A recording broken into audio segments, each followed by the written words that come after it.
Taste the Daily.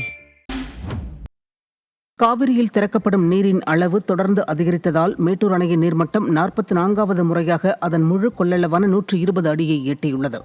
Kaveri நீர்பிடிப்பு பகுதிகளில் பெய்து வரும் கனமழை காரணமாக கர்நாடக அணைகளான கபினி, கிருஷ்ணராஜசாகர் அணைகள் முழு கொள்ளளவை எட்டியதை அடுத்து திறந்துவிடப்படும் தண்ணீரின் அளவு படிப்படியாக அதிகரித்தது.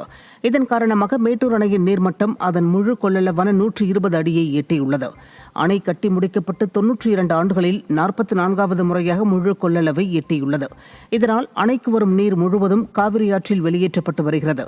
உபரி நீர் வெளியேற்றப்படுவதால் காவிரி கரையோர மக்கள் பாதுகாப்பான இடங்களுக்கு செல்லுமாறு எச்சரிக்கை விடுக்கப்பட்டுள்ளது. கோவை மாவட்டத்தில் பெய்து வரும் மழை காரணமாக அருவி போல கொட்டும் கால்வாய் தடுப்பணையில் இளைஞர்கள் நீராடி மகிழ்ந்தனர். ஆத்துப்பாலம் நெய்யலாற்றில் கால்வாய் தடுப்பணை நிறைந்து அதிலிருந்து தண்ணீர் வழிந்து அருவி போல கொட்டுகிறது. இந்த நிலையில் ஆர்ப்பரித்து கொட்டும் தண்ணீரில் இளைஞர்கள் நீராடி மகிழ்ந்தனர்.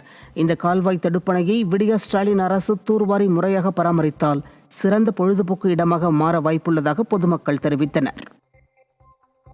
கடலூர் மாவட்டம் புவனகிரி அருகே வள்ளலார் அவதார இல்லத்திற்கான புதிய இல்லம் கட்டுவதற்கான பணி தாமதப்படுத்தப்படுவதால் பக்தர்கள் அதிருப்தி அடைந்தனர்.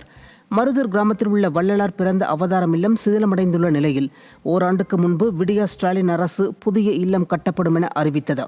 ஆனால் இதுவரை கட்டுமான பணிகள் தொடங்கப்படாததால் மிகுந்த அதிருப்தியில் இருக்கும் பக்தர்கள் வள்ளலாருக்கு புதிய இல்லம் கட்டப்படுமா அல்லது இது வெறும் கண் துடைப்பு நாடகமா என விடியா ஸ்டாலின் அரசிடம் கேள்வி எழுப்புகின்றனர். திருப்பத்தூர் மாவட்டம் வாணியம்பாடி அருகே 5 வயது சிறுமி மற்றும் அவருடைய தாயை தெருநாய்கள் கடித்த சம்பவம் அதிர்ச்சியை ஏற்படுத்தியுள்ளது. மேட்டுப்பாளையம் விநாயகர் கோவில் தெருவில் வசித்து வரும் ரேஷ்மா பர்வீன் என்பவரின் 5 வயது மகளை தெருநாய்கள் கடித்து குதறியது. சிறுமியின் அலறல் சத்தம் கேட்டு தாய் காப்பாற்ற முயன்றபோது அவரையும் கடித்ததில் இருவரும் அரசு மருத்துவமனையில் சிகிச்சை பெற்று வருகின்றனர்.